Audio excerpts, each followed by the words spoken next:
आज का class 9 chapter lines and angles. बात करें सबसे पहले चीज, ये जो पॉइंट दिया गया है, ये जो पॉइंट जो है डेफिनेशन है कुछ जो अनडिफाइंड डेफिनेशन है।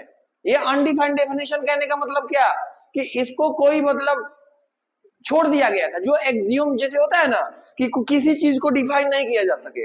एक्सियम में क्या होता है कि किसी का प्रूफ ना हो डायरेक्ट, मतलब वो यूनिवर्सल ट्रूथ होता है। यूनिवर्सल ट्रूथ कहने का मतलब कि वो पहले से वो सही है। अगर हम बोल रहे हैं कि एक लाइन है, इसका मतलब वो लाइन है, अब उसका कोई डेफिनेशन नहीं है। वही कुछ ऐसे डेफिनेशन है जो अनडिफाइंड टर्म है, उसको इसके बारे में यहाँ पर थोड़ा पिछले क्लास का रिकैप है। जैसे बात करें लाइन, लाइन क्या होता है? लाइन का कोई भी डेफिनेशन नहीं है, ये बस अपने से लोग क्या किए हैं, डिफाइन करने की कोशिश किए हैं।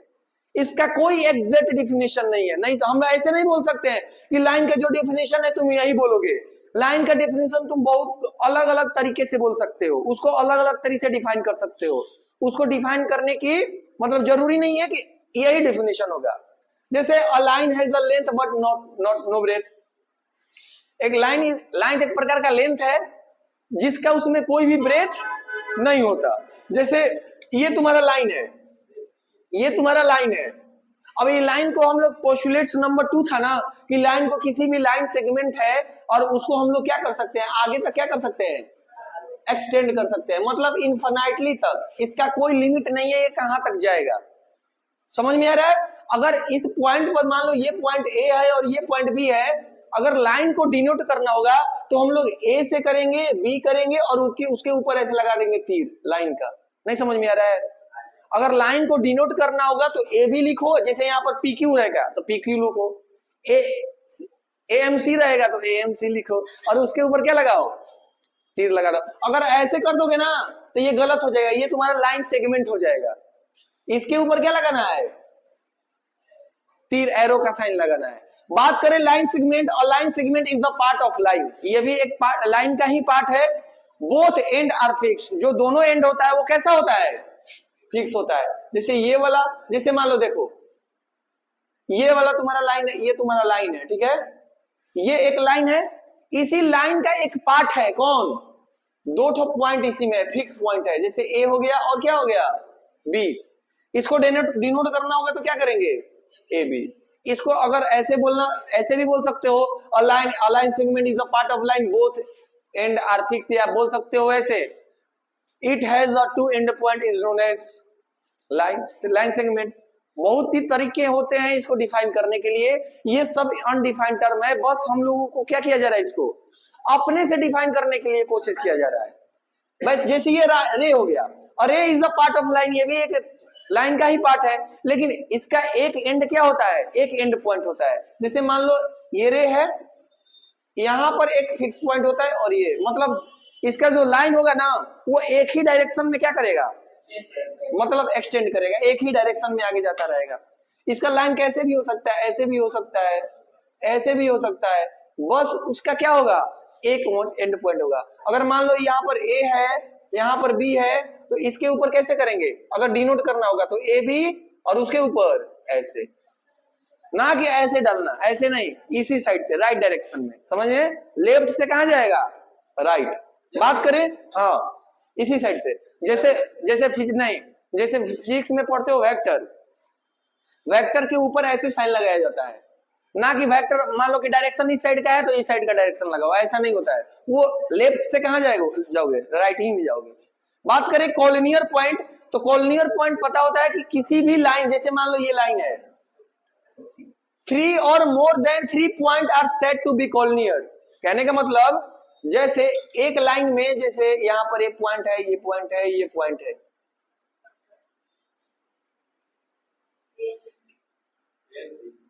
मतलब एक ही पॉइंट पर, एक ही लाइन पर बहुत सारे पॉइंट क्या हो, इक्वल पार्ट में हो, उसको कॉलिनियर पॉइंट बोलेंगे। कॉलिनियर पॉइंट कहने का मतलब क्या कि जैसे देखो, अच्छा ये बताओ, ये हो गया ए, ये हो गया बी, और ये हो गया, हाँ चलो ए एम सी लिखते हैं, ए एम सी, ये हो गया। तो देखो ए एम सी हो गया ना, तो मतलब एक ए है और सी है, इस पॉइंट के बीच में एम पॉइंट है, यानी ये कॉलिनियर पॉइंट होगा। अगर जैसे मान लो ये एक पॉइंट ए लिख दिए एक पॉइंट बी लिख दिए, एक पॉइंट सी लिख दिए। बताओ ये कॉलिनियर होगा या नहीं होगा? ये कॉलिनियर होगा, ये नॉन कॉलिनियर होगा। लेकिन ये कॉलिनियर हो सकता है, केवल बीसी कॉलिनियर हो सकता है, केवल ए बी कॉलिनियर हो सकता है, केवल एसी कॉलिनियर हो सकता है। लेकिन हम ये बोले कि तीनों पॉइंट कॉलिनियर होगा, नहीं होगा। क्योंकि कॉलिनियर कहने का मतलब एक ही लाइन में क्या होना चाहिए, सारा पॉइंट होना चाहिए। उसको क्या बोलेंगे हम लोग? Collinear point. बात करें नॉन कॉलिनियर, भी समझ में आ गया कि नॉन कॉलिनियर तुम्हारा सारा पॉइंट क्या होगा, अलग अलग अलग अलग होगा। ठीक है। बात करें इंटरसेक्टिंग लाइन, मतलब दो लाइन क्या करे, इंटरसेक्ट करे, मतलब आपस में क्या करे, कट करे। जैसे एक लाइन ये और एक लाइन ये, क्या इंडिकेट किसका? नहीं, वो ऐसे नहीं होता इसका। अब देखो ये कॉलिनियर, जैसे मान लो पी है, क्यू है, ए है, बी है, तो एक पॉइंट पर दो लाइन क्या करते हैं, मीट करते हैं, उसको क्या बोलते हैं हम लोग? Intersecting line. बात करें कंकरेंट लाइन, क्या होता है? अगर दो लाइन केवल मीट कर रहे हैं, दो लाइन केवल मीट करेंगे तो इंटरसेक्टिंग लाइन, और दो से अगर ज्यादा मीट करना स्टार्ट कर दिए ऐसे, तो इसको कंकरेंट लाइन बोलेंगे। कौन सा लाइन? Concurrent line. एक ही पॉइंट पर दो से अधिक लाइन मीट करने लगे तो इसको कंकरेंट लाइन से जानते हैं हम लोग। बात करें पैरेलल लाइन, पैरेलल लाइन का डेफिनेशन भी ये हो सकता है कि अगर दो लाइन क्या है जिसका common and, postulates number 5, postulates number 5 क्या था कि अगर पोस्टुलेट्स नंबर 5 था, एक थ्योरम भी प्रूफ कराए थे तुम लोगों को, कि अगर एक थ्योरम ये प्रूफ कराए थे कि जैसे मान लो कि दो लाइन है, दो लाइन का कभी दो एंड पॉइंट नहीं, मतलब दो कॉमन पॉइंट नहीं होता है। दो लाइन, दो कभी भी पैरेलल लाइन के कभी भी कॉमन एंड पॉइंट नहीं हो सकते। तो जैसे मान लो कि अगर हम बोले कि दो लाइन अलग अलग है, दो लाइन क्या है, अलग अलग है, तो अगर दो लाइन अलग अलग दिया हुआ है, कहने का मतलब इसमें तीन केस बनेगा। एक हो सकता है कि ये दोनों लाइन पैरेलल हो सकता है एक लाइन ऐसे हो, एक लाइन ऐसे हो, और हो सकता है एक लाइन ये हो और इसी के ऊपर एक और लाइन हो। दो केस हो सकता है। अगर हम ये बोले कि दो लाइन अलग अलग है, तो बताओ इन तीनों केस के अलावा और कोई हो सकता है क्या? अगर मान लो तुम कहोगे कि सर ऐसे ऐसे कर दे, अरे भाई तो ये वाला जो है ये तुम्हारा लाइन है, तो ये भी ऐसे करोगे तो कट करेगा या नहीं करेगा? एक ही बार ना कट करेगा। जैसे ये लाइन है तो अच्छा ये मतलब ऐसे बढ़ाओ ऐसे बढ़ाओ, देखो कट किया कि नहीं किया? इन तीन के अलावा कोई केस नहीं हो सकता है दो लाइन का। अगर दो लाइन अलग अलग हैं तो तीन केस के अलावा कोई लाइन नहीं हो सकता। एक लाइन ऐसे हो सकते हैं कि आगे जाकर एक कट करे, हो सकता है वो पैरेलल जाए, या हो सकता है एक ही के ऊपर हो, क्या बोलते हैं, कॉन्साइड हो, या ओवरलैप हो। यही तीन पॉइंट हो सकते हैं। तो जो पैरेलल लाइन का यहाँ डेफिनेशन दिया हुआ है, two line L and M, जैसे एक लाइन है ये, एक लाइन एल है और एक लाइन क्या है, एम है, are said to be parallel if they have no common point in common. मतलब इन दोनों लाइन को पैरेलल कब बोलेंगे, जब इन दोनों लाइन आपस में कोई भी कॉमन पॉइंट इसका ना हो। या हम लोग ऐसे भी बोल सकते हैं, दो लाइन के बीच में एक फिक्स लाइन को जो परपेंडिकुलर लाइन होता है उसको क्या बोलेंगे हम लोग, पैरेलल लाइन। अगर बीच में अगर परपेंडिकुलर लाइन बनता है तो हम लोग बोलेंगे क्या, ये पैरेलल लाइन है, नहीं बोल सकते हैं। अगर परपेंडिकुलर नहीं होगा तो वो जरूर झुकेगा, अब झुकेगा तो कहीं ना कहीं वो जाकर क्या कर जाएगा, मीट कर जाएगा। तो वही चीज होता है। ये थोड़ा सा पिछले चैप्टर का तुम्हारा क्या है, कुछ अनडिफाइंड टर्म है जो यहाँ पर बताया गया है। अब जो हम लोगों का चैप्टर में स्टार्ट होगा लाइंस एंड लाइंस, क्लियर हो गया। अब यहाँ से एंगल हम लोग स्टार्ट करेंगे। चलिए अब बात करते हैं हम लोग एंगल के बारे में। सबसे पहली बात, एंगल होता क्या है, एंगल क्या होता है, आर्म्स क्या होते हैं, वर्टेक्स क्या होते हैं, ये सब हम लोग समझेंगे। जैसे मान लीजिए ये आपका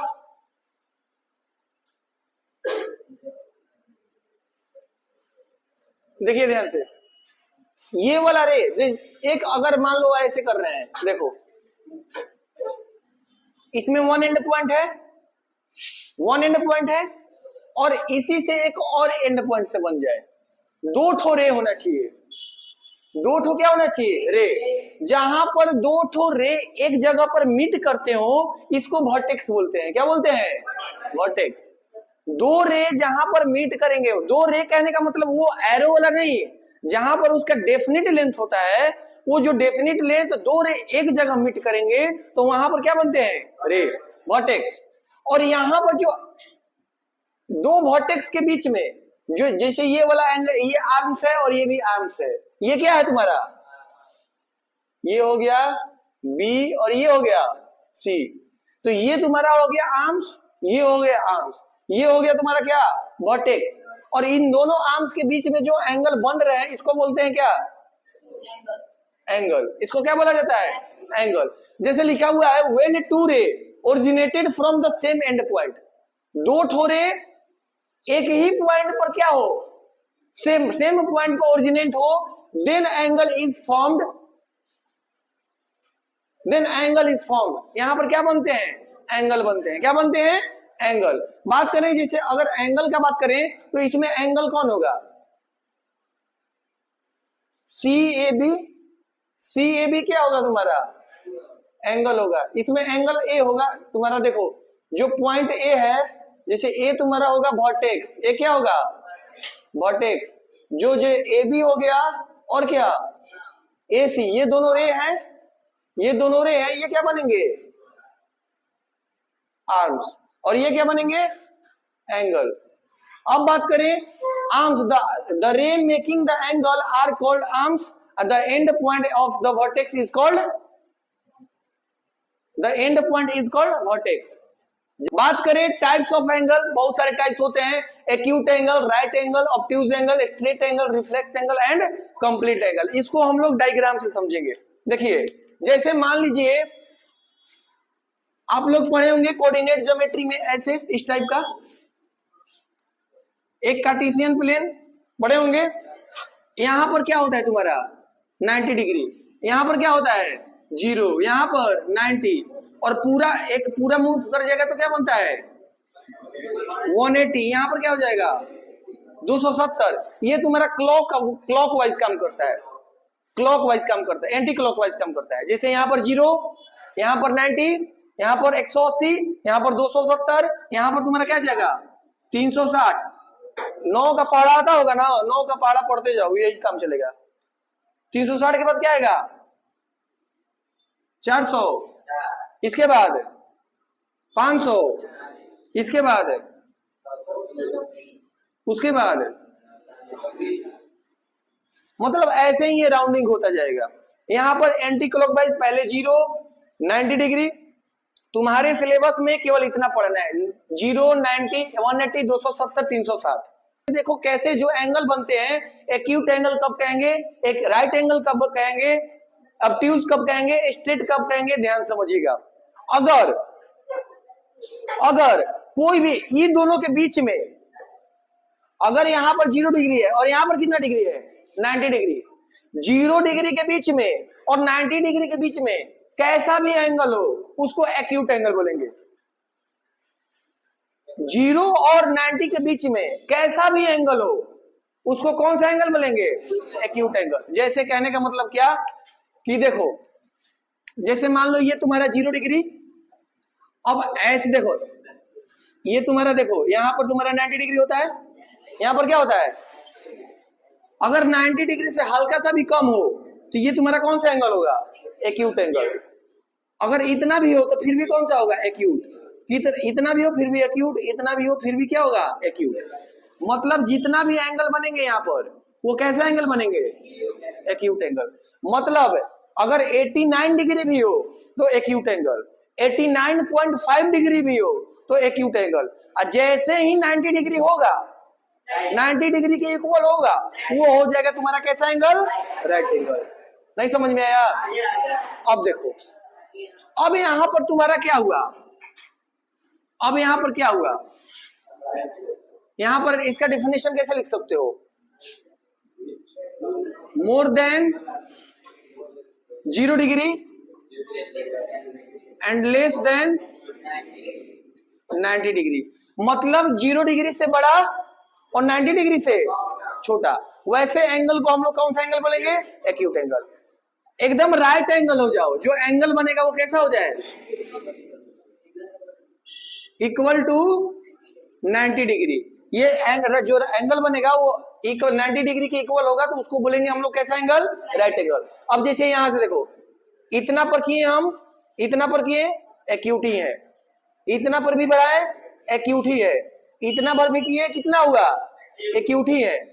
अब जैसे ही 90 होगा वो कैसा बनेगा, राइट एंगल। अब एक चीज और ध्यान में रखना, ये वाला जो चीज है ना वो रिवर्स करके भी आता है।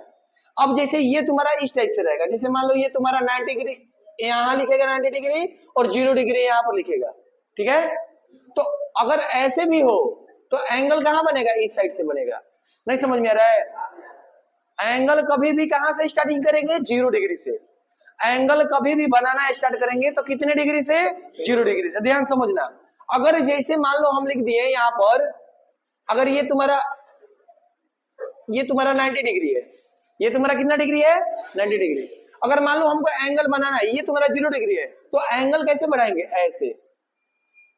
अगर इस एंगल को थोड़ा सा भी ऊपर करेंगे तो ये वाला एंगल कैसे जाएगा, ऐसे। अगर 90 डिग्री को पार करेगा तो ये एंगल कैसे जाएगा, ऐसे। नहीं समझ में आ रहा है, ये एंगल 0 डिग्री से ऐसे पार करता हुआ जाएगा। अगर मान लो तुम्हारा हम बोलते हैं 0 डिग्री यहां पर है और एंगल ऐसे बन रहा है, तो ना कि तुम कैसे करोगे, ऐसे। समझ में आ रहा है ना, यहां से स्टार्ट करो, ऐसे स्टार्ट करोगे। अगर ये वाला चीज ऐसे रहे तो कहां से स्टार्ट करोगे, इस तरीका से। नहीं समझ में आ रहा है। अब जैसे यहां पर तुम्हारा दिया हुआ है राइट एंगल, ये तो समझ में आ रहा है, एक्यूट एंगल, ये राइट एंगल। अब जैसे तुम्हारा 90 डिग्री पार करना स्टार्ट करेगा ये एंगल, अब जैसे यहां पर देखो, यहां पर ऐसे था तो 0 डिग्री एक्यूट एंगल, इतना पर भी था तो एक्यूट एंगल, ये तुम्हारा बेस हुआ, ये तुम्हारा क्या है, बेस। इतना पर भी था तो कौन सा एंगल, एक्यूट। कितना भी बढ़ा रहे हैं एक्यूट ही हो रहा है, एक्यूट ही हो रहा है। और जैसे एकदम सीधा हुआ, क्या हुआ। अच्छा ये बताओ, यहां पर एंगल ऐसे, अरे सीधा है, यहां पर एंगल ऐसे हो रहा है ना। अब जैसे जैसे बढ़ाएंगे देख रहे हो ना कैसे बढ़ रहा है, ऐसे एंगल बढ़ रहा है कि नहीं बढ़ रहा है। तो जहां 90 डिग्री से पार जाएगा ये कितना डिग्री का होता जाएगा, ऑब्ट्यूज एंगल। मतलब ये वाला एंगल ऐसे पार करेगा। तो ये बताओ, अच्छा यानी जो एंगल बनेंगे, सबसे पहली बात इसका जो एंगल होगा जैसे ऐसे और ऐसे, ये कौन सा एंगल हुआ, एक्यूट। कैसा भी रहे, अगर मैं ये कैसा एंगल हुआ, एक्यूट। क्योंकि देखो ये एक्यूट है, कौन सा एंगल है बताओ तो थोड़ा। क्योंकि राइट एंगल कैसा होगा इसका, ऐसे। अरे ऐसे राइट एंगल होगा, इसका राइट एंगल कैसे होगा, ऐसे। तो देखो ये तुम्हारा 90 डिग्री है, ये तुम्हारा 0 डिग्री है, ये 90 डिग्री और ये 0 डिग्री। तो देखो 90 और 0 के बीच में है, यानी कौन सा एंगल, एक्यूट। ये कौन सा एंगल, कभी कभी भूलवाने के लिए ऐसे भी क्वेश्चन पूछता है, देखो कैसे, ऐसे रहेगा, ऐसे पूछेगा। तो ये तुम्हारा 90 डिग्री और ये तुम्हारा, तो बताओ कौन सा एंगल होगा। तो ये वाला तुम्हारा नहीं दिया रहेगा, ऐसे रहेगा, ऐसे। अब बताओ कौन सा एंगल, एक्यूट। तुमको भूलवाने के लिए बस एंगल को क्या करता है, ऐसे ऐसे चेंज, उल्टा पलटा करता है कि तुम लोग को सोचोगे कि ये कौन सा एंगल है, रिफ्लेक्स एंगल। अभी हम इसमें देखना समझ में आएगा, ये वाला एंगल में और ये वाला जो एंगल आएगा ना, इसमें देखो क्या डिफरेंस होगा, हम बताएंगे तुमको। ये तो समझ में आ रहा है कि ये 90 डिग्री होता है, अरे समझ में आ रहा है, चुप रहो, ये समझ में आ रहा है, ये 90 डिग्री समझ में आ रहा है।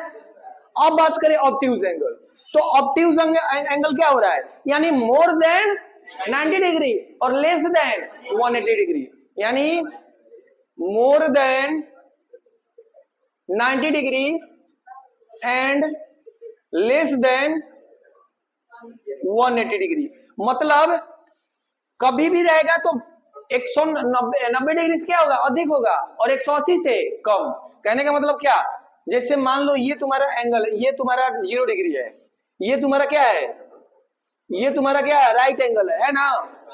अरे ये तुम्हारा कैसा डिग्री है, राइट एंगल, ये तुम्हारा राइट एंगल है। अब जो एंगल बनेगा वो, ये बताओ, ये तुम्हारा पूरा 180 डिग्री है, ऐसे पूरा 180 डिग्री ऐसे। अब ये वाला जो एंगल अगर यहां बढ़ जाएगा, ऐसे आ जाएगा, तो ये कौन सा डिग्री बनेगा, ये वाला इतना कौन सा बनेगा, ऑब्ट्यूज। अगर एंगल तुम्हारा इस साइड से ऐसे भी हो तो कौन सा एंगल बनेगा, ऑब्ट्यूज। कैसे होगा, देखो बीच में कैसा डिग्री, 90 डिग्री, और ये कैसा 180, यानी 180 और 90 से क्या है, कम है ना। 90 से ज्यादा 180 से कम, इसका मतलब कौन सा एंगल होगा, ऑब्ट्यूज। यानी अरसलान बताओ, खड़ा हो जाओ, बताओ इसमें एंगल किधर से मेजर करेंगे? ऐसे अगर दिया हुआ है तो मेजर किस साइड से करेंगे? ऐसे करेंगे या ऐसे करेंगे, ये बताओ। हाँ जाओ दर्श, तू ही बता, तू ही बता ना, बता तू। अरे बताओ, टाइम वेस्ट मत करो। इधर से, इधर से कैसे? उधर उधर से होगा, इधर उधर इस साइड से होगा कैसे?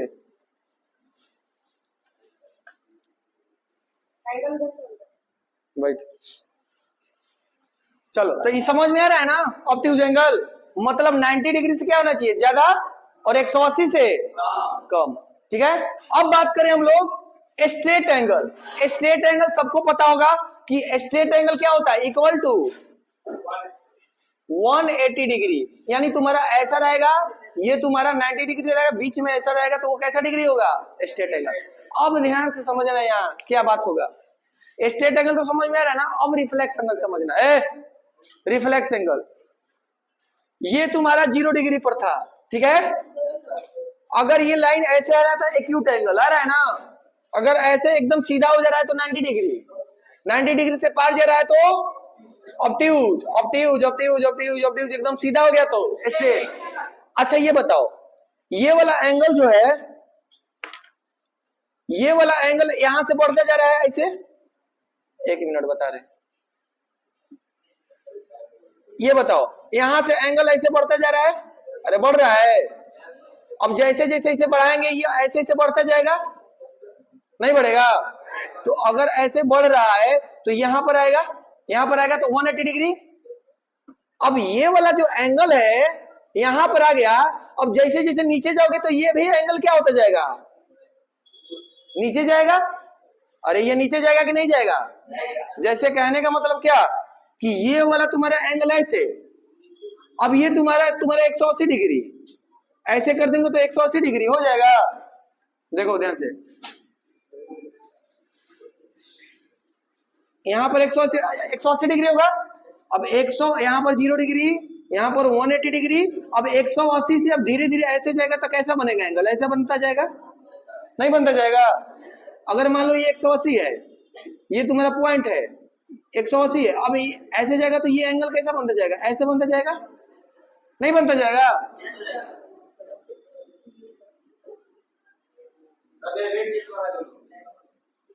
तू लोग मान जाओ, मान जाओ, नहीं बनेगा।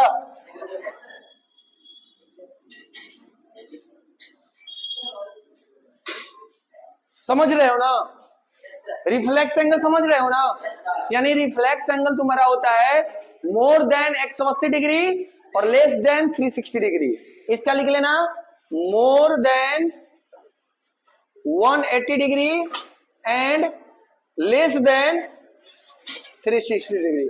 अगर पूरा, अगर ये एंगल है, यहां पर ये लाइन है तुम्हारा, ये लाइन है, और यहां से स्टार्ट हो रहा है एंगल बनना, और ये पूरा कंप्लीट हो जाए तो इसको हम लोग बोलेंगे कौन सा एंगल? इक्वल टू कौन सा एंगल? 360 डिग्री। इक्वल टू कितना डिग्री? 360 डिग्री। क्या 270 नहीं है, इसमें तुम्हारा 180 और 360 के बीच में रहेगा, कैसा भी रहेगा वो तुम्हारा कैसा बनेगा? रिफ्लेक्स एंगल ही बनेगा। जैसे एंगल बाइसेक्टर का बात करें तो जैसे मान लीजिए ये आपका एंगल है, ये मान लीजिए कोई एंगल है, ठीक है? मान लीजिए इसका नाम रखते हैं AOB। तो एंगल बाइसेक्टर कहने का मतलब, अगर कभी भी सुनाई दे कि एंगल बाइसेक्ट कर रहा है, अगर कोई भी चीज सुनाई दे, या लाइन को कोई बाइसेक्ट, कोई लाइन दूसरे लाइन को बाइसेक्ट कर रहा हो, या कोई एंगल दूसरे एंगल को क्या कर रहा है, कोई एंगल बाइसेक्ट कर रहा है, इतना याद रखना कि दोनों एंगल जो उसमें एंगल बनेंगे वो क्या होंगे? इक्वल होंगे। अगर हम बोल दें कि ये एक एंगल है, यहाँ पर एक राइट एंगल ट्रायंगल दिखाई दे रहा है, एंगल दिखाई दे रहा है, अगर हम बोल दें कि इस AOB को, इस एंगल AOB को एक रे है, ये क्या कर रहा है? बाइसेक्ट कर रहा है। अगर हम बोल दें कि ये AOB एंगल को इस ओसी क्या कर रहा है, बाइसेक्ट कर रहा है। इसका मतलब ध्यान में रखना, कभी भी बाइसेक्ट नाम सुनाई दे तुम्हारे दिमाग में बस ये याद आना चाहिए कि इक्वल। बाइसेक्ट सुनाई दे इसका मतलब दो इक्वल पार्ट में क्या कर देना, डिवाइड कर देना। इसका मतलब ये वाला एंगल और ये वाला एंगल आपस में क्या होंगे, बराबर होंगे। अगर हम कहेंगे ओसी बाइसेक्ट एंगल एओबी, कहेंगे कि जो ओसी है वो एओबी को क्या कर रहा है, बाइसेक्ट कर रहा है। इसका मतलब क्या होगा कि जो ये वाला एंगल बन रहा है, इस आर्म से ये वाला एंगल बन रहा है और इस आर्म से ये वाला एंगल बन रहा है, वो आपस में क्या होंगे, इक्वल। अगर मान लो ये 45 डिग्री है तो ये भी कितना डिग्री का होगा, नहीं समझ में आया। जैसे यहां पर हम लोग लिखेंगे इसलिए angle AOC equal to angle BOC। अच्छा ये बताओ किसको किसको एंगल लिखने नहीं आता है, एंगल लिखने नहीं आता है। जिसको एंगल लिखने में परेशानी हो ध्यान से समझेंगे, जिस एंगल को लिखना हो वो बीच में होगा, जो एंगल को लिखना हो वो एंगल कहां होगा, बीच में। अच्छा ये बताओ इस टोटल, मान लो अभी ओसी तुम्हारा नहीं है, अभी भूल जाओ ओसी को, चलो यहीं से बताते हैं। जैसे मान लो ये है, ठीक है, यहां पर हम लिखते हैं BCD, ठीक है, BCD। अगर इसका एंगल लिखना है, इसका एंगल लिखना है तो हमेशा बीच में भी होगा और किनारे किनारे कौन होगा, ऊपर C इधर D, D इधर भी हो सकता है, D इधर भी हो सकता है। जरूरी नहीं है कि इधर D लिख दोगे इधर D लिख दोगे तो गलत होगा। बस लोग क्या करते हैं, आर्टिकल वाइज लिखते हैं कि जो पहले ABCD लेटर में सबसे पहले आता है उसको पहले लिखा जाता है। नहीं समझ में आ रहा है। यानी अगर मान लो यहां पर एक लाइन कर बोल दिया बाइसेक्ट कर रहा है, हमको बोल रहा है कि चलो ये वाला एंगल का नाम लिखो, मान लो इसका नाम रखते हैं A, इस एंगल का नाम लिखना है। तो एंगल का नाम लिखना है तो ये एंगल का वर्टेक्स कौन होगा, B होगा। इस एंगल का वर्टेक्स कौन होगा, तो B को कहां लिखेंगे, बीच में। किनारे किनारे कौन है, बट एंगल जो बन रहा है किनारे किनारे कौन बन रहा है, ये वाला एंगल, यानी ये वाला और ये वाला, तो A और D। नहीं समझ में आया। अगर मान लो इसमें एक और एंगल है, इसमें और एंगल है, तुमको इस वाले एंगल का नाम लिखना है, इस वाले एंगल का नाम लिखना है, तो क्या लिखोगे, मान लो ये E है तो EBA, ABE। नहीं समझ में आ रहा है। तो एंगल ऐसे ही लिखना है। या तुमको बाइसेक्ट के लिए बोले, जैसे यहाँ पर एंगल बाइसेक्टर हम लोग पढ़ रहे हैं, या तुमको अगर क्वेश्चन में बोल दे कि जैसे एक लाइन है और ये लाइन दूसरे लाइन, जैसे लाइन PQ है और ये PQ ना, PQ को जो एक AB लाइन है, AB लाइन है AB, ये क्या कर रहा है, बाइसेक्ट कर रहा है। इसका मतलब क्या कि अगर ये PO है बराबर OQ हो जाएगा, मतलब PO बराबर OQ। कभी भाई बाइसेक्ट सुनाई दे इसका मतलब दो इक्वल पार्ट में क्या करना, डिवाइड करना। समझ में आ रहा है। तो ये तुम्हारा एंगल बाइसेक्टर का कहानी हुआ। अब बात करें कंप्लीमेंट्री एंगल, तो कंप्लीमेंट्री एंगल का मतलब ही होता है कि दो एंगल का सम 90 डिग्री होना चाहिए। दो एंगल का सम कितना डिग्री, 90 डिग्री। तो कंप्लीमेंट्री का दो एंगल का, मान लो कि एक 45 डिग्री का है तो दूसरा भी कितना डिग्री का होगा, 45। तब ना इन दोनों का सम कितना होगा, 90। नहीं समझ में आया। अगर मान लो एक 70 डिग्री है तो दूसरा कितना डिग्री का होगा, 30 डिग्री का होगा। तीनों मिलाकर कितना होगा, 100 हो जाएगा, 20 ना होगा, 70 और एक कितना होगा 20, तब मिलाकर कितना डिग्री का हो रहा है, 90 डिग्री का। अब मान लो किसी को कंफ्यूजन हो रहा है, कंप्लीमेंट्री एंगल निकालने में, कंप्लीमेंट्री एंगल निकालने में कंफ्यूजन हो रहा है। अगर एक एंगल दिया हुआ है, अगर बोला है कि इसका, अगर मान लो ये 57 डिग्री है, मान लो ये 57 डिग्री है, इसका कंप्लीमेंट्री एंगल का निकाल कर दिखाओ, तो नॉर्मली क्या करो, 90 में से 57 को घटा दो, जो आएगा वो कंप्लीमेंट्री एंगल होगा उसका। नहीं समझ में आ रहा है।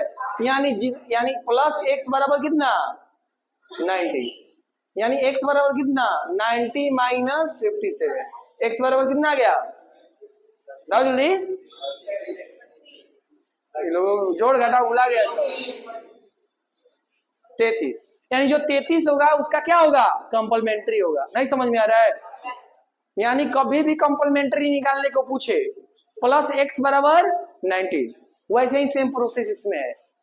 अगर if the sum of their measure is 180 degree, यानी दो एंगल का सम, एक एंगल का बात नहीं किया जा रहा है, दो एंगल का सम कितना होना चाहिए, 180 डिग्री होगा, तो ये तुम्हारा सप्लीमेंट्री होगा। और दो एंगल का सम 90 होगा, इसका मतलब कंप्लीमेंट्री। एग्जांपल का बात करें, जैसे मान लो 112 डिग्री है, तो प्लस एक्स बराबर कितना 180, यानी एक्स बराबर कितना 180 माइनस 112, यानी एक्स बराबर कितना 68 डिग्री। तो ये तुम्हारा सप्लीमेंट्री होगा, समझ में आ रहा है। तो ये कंप्लीमेंट्री और ये तुम्हारा सप्लीमेंट्री। यहां तक क्लियर है। बात करें क्वेश्चन नंबर 1, क्या बोला है, find the complement of the each of the following angle. कुछ एंगल दिए हुए हैं, इसका कौन सा एंगल निकलना है, कंप्लीमेंट एंगल। तो हम बताए हैं अभी तुरंत कि अगर मान लो इसका निकलना है, आ गया, अगर मान लो क्वेश्चन नंबर 1 55 डिग्री दिया हुआ है, इसका फाइंड करना है, तो क्या करेंगे, 55 प्लस एक्स बराबर कितना डिग्री 90 डिग्री, यानी एक्स बराबर कितना 90 माइनस 55, यानी एक्स बराबर कितना जाएगा 35 डिग्री। वैसे ही क्वेश्चन नंबर 2 दिया हुआ है, यानी एक्स प्लस कितना डिग्री 90 बराबर कितना 90, यानी एक्स बराबर 90 माइनस 90, एक्स बराबर कितना 0 डिग्री।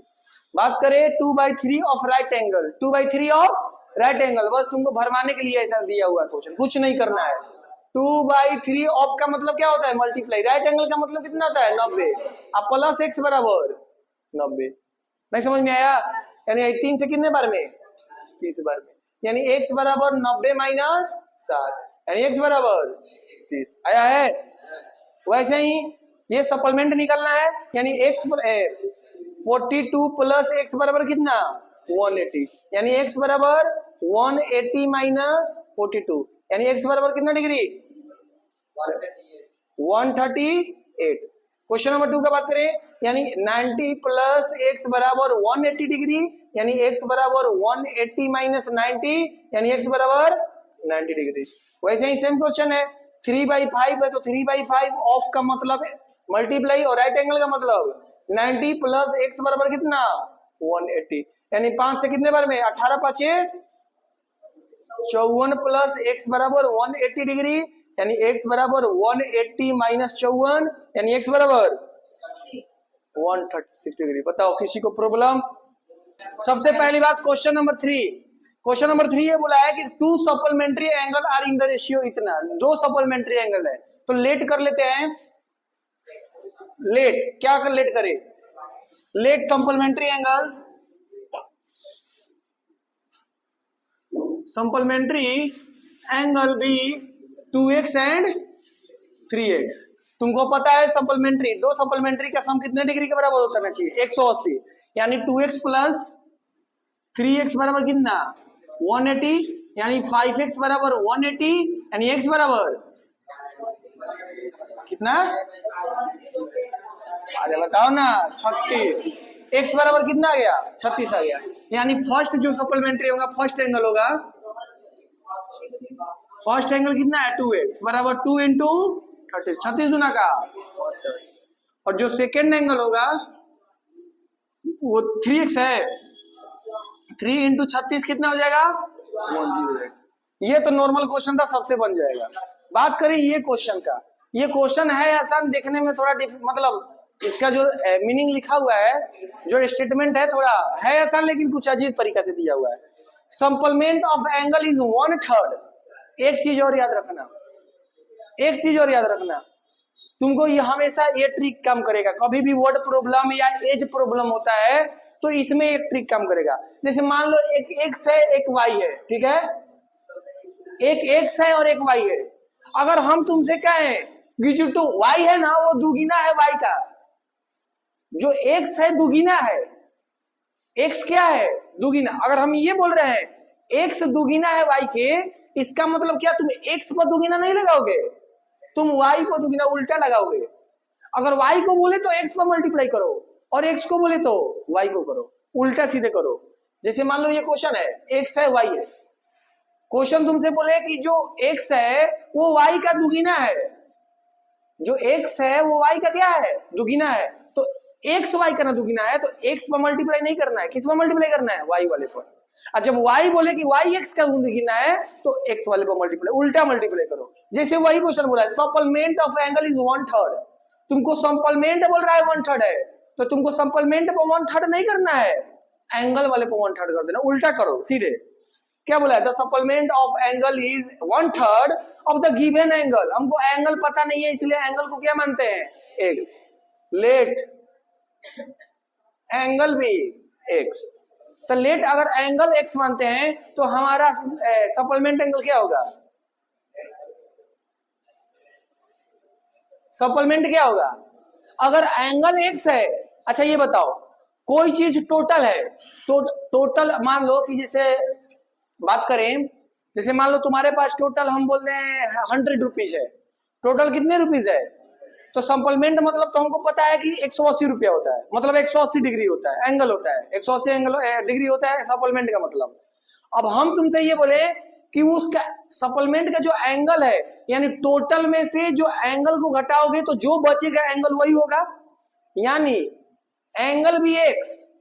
अगर एंगल को एक्स मानते हैं तो सप्लीमेंट क्या होगा, टोटल में से इस एंगल को घटाएंगे जो बचेगा ये सप्लीमेंट होगा।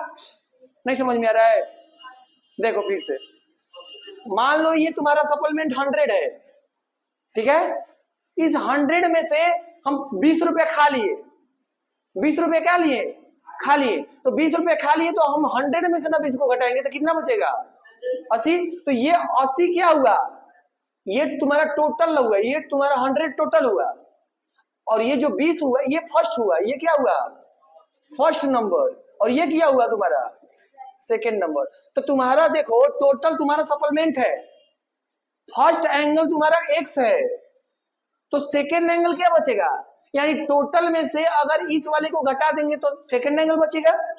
वैसे ही यहाँ पर फर्स्ट एंगल भी एक्स, एंगल तुम्हारा एक्स, तो तुम्हारा जो सप्लीमेंट एंगल निकलेगा 180 माइनस एक्स हो जाएगा। क्या हो जाएगा, 180 माइनस एक्स।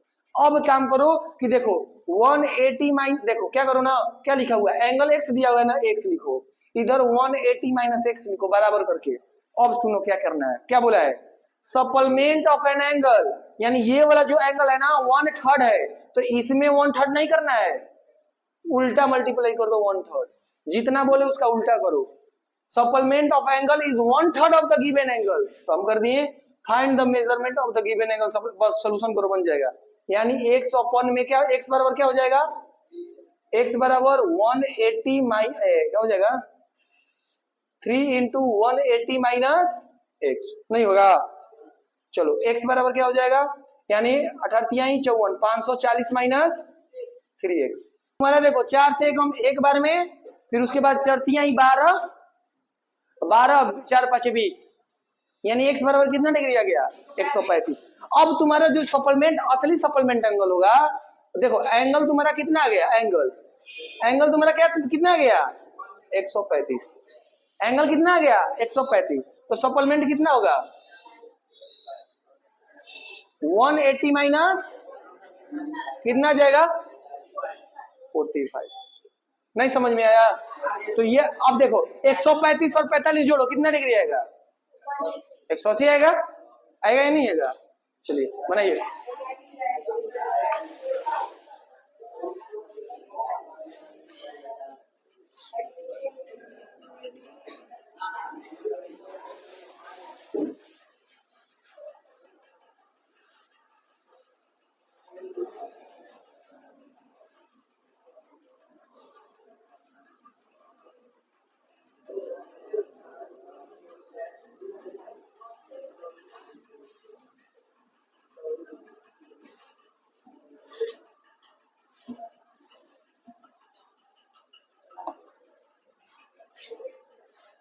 ये वाला हो गया है, ऊपर वाला करो करो जल्दी करो।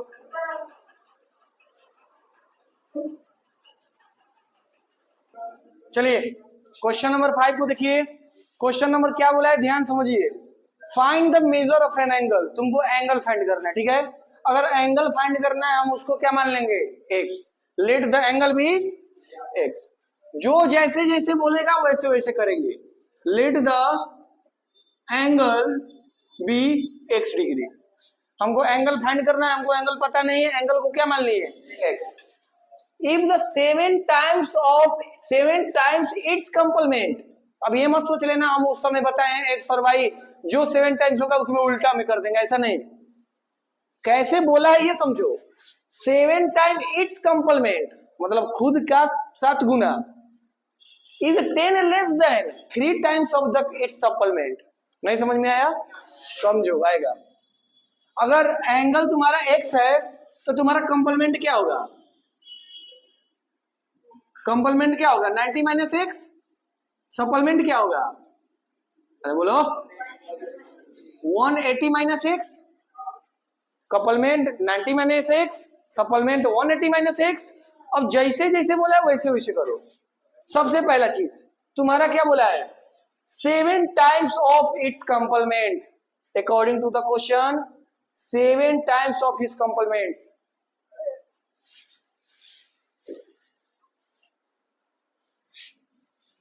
अरे टेढ़ा काहे हो जा रहा है? चलो ठीक है, क्या बोला है? If 7 times it's complement, complement कितना डिग्री का है? कितना है? 90 माइनस एक्स। ये कितना कितना एक्स कितना टाइम्स है? 7 टाइम्स। हो गया? क्या बोला है? 7 टाइम इट्स कंप्लीमेंट, खुद का 7 गुना है। इज 10 लेस देन, और 10 कम है। किससे 10 कम है? 3 टाइम्स ऑफ सप्लीमेंट का 10, 3 टाइम्स ऑफ सप्लीमेंट से 10 कम है। यानी 3 टाइम्स ऑफ सप्लीमेंट से कितना कम है? 10 कम है। यही तुम्हारा इक्वेशन बनेगा। 7 times of complements, 7 times of complement 10 times less than, 10 less than, 10 less than किससे? 3 टाइम्स ऑफ कंप्लीमेंट। अरे 7 टाइम्स कंप्लीमेंट है, हो गया। अब क्या बोला है? Is 10 less then, complement 10 less then है 3 टाइम्स ऑफ सप्लीमेंट, तो सप्लीमेंट से 3 टाइम्स 10 लेस गए, तो इसमें से 10 घटाएंगे तब नहीं ये x का वैल्यू आएगा। वही चीज हुआ कि इसका बोल रहे हैं तो उसमें करो, उसका बोल रहे हैं तो इसमें करो, वही चीज है, यही इक्वेशन हुआ। तो कितना होगा? इसको आ जाएगा कैलकुलेशन करने, करो करो तुम लोग। 9 7 63, कितना हो जाएगा? 630 माइनस 7x कितना हो जाएगा? 18 54, 540 माइनस 3x और माइनस 10, यानी माइनस ब्रैकेट नहीं लगाओ फिर भी कोई दिक्कत वाली बात नहीं है। यानी 630 माइनस 7x इक्वल टू कितना? 540 में से 10 गया 530 माइनस 3x। यानी ऐसे देखो 630 माइनस 530 और equal to minus 3x plus 7x। ये तो क्लियर हो गया, 100 हो गया। और ये कितना हो गया? 7 में 3 गया 4x, 4x ना। कितना बार में कटेगा? 25 बार में, यानी x बार में 25। अब कंप्लीमेंट सप्लीमेंट नहीं निकल लोगे। कंप्लीमेंट से 90 में से 25 घटा दो और सप्लीमेंट 180 में से 25 घटा दो, नहीं आएगा बनाने, यानी डायरेक्ट कर दे रहे हैं। यानी कंप्लीमेंट क्या होगा? 90 माइनस एक्स, यानी 90 में से 25 घटा दो, जो आएगा answer.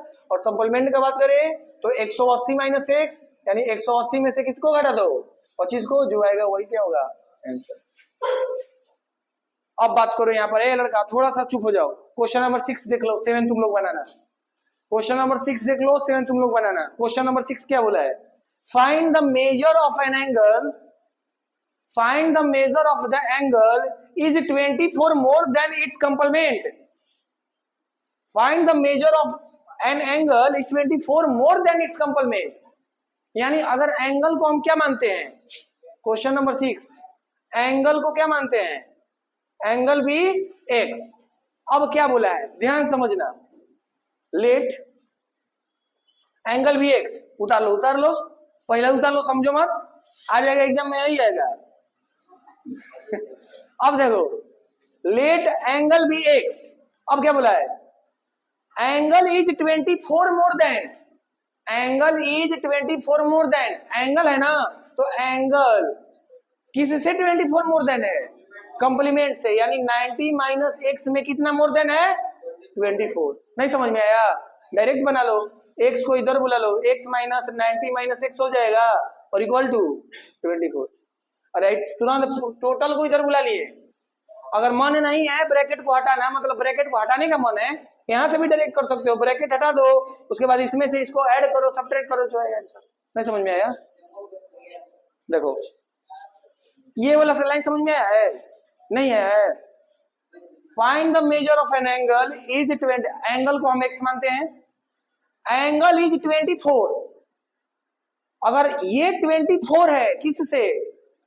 More than it's complement, तो 24 मोर देन इट्स कंप्लीमेंट, यानी कंप्लीमेंट में 24 ज्यादा है, तो कंप्लीमेंट तुम्हारा 90 माइनस एक्स है। यहां लिख दो कंप्लीमेंट एंगल कितना होगा,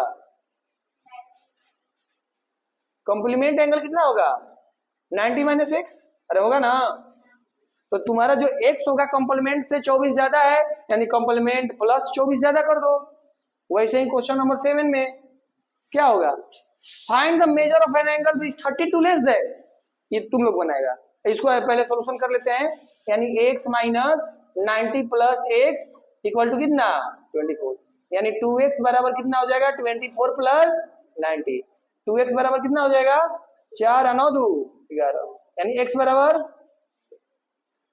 2 5 10 57। सेम क्वेश्चन नंबर 7 है, ये अब भी बनाकर दिखाओ।